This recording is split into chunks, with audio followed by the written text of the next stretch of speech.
Sabog yan, Brad. Sayang ng Aerox guys. So, Busa mo yun na. o. Kabago-bago. Fire extinguisher lang yan. Kahit buhusan niya ng tubig guys. Lalo na kapag merong leak yung gas niya. Lalong lalakas yan guys. Lalong lalakas yung apoy niyan. Hindi yan basta-basta na ng tubig guys. Pag may gasolina yung nasusunog.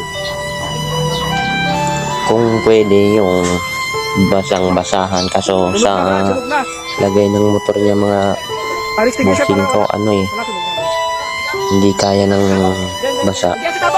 Kasi nasa loob yung apoy. Nasa loob ng flarings niya. Sa may tangke pa yan mga lodi ko. Yan. Sayang. Maganda sana yung mahina pa yung apoy. Fire extinguisher na agad. Kaso yung pagbuhos ni Idol, ayun, lalong lumakas.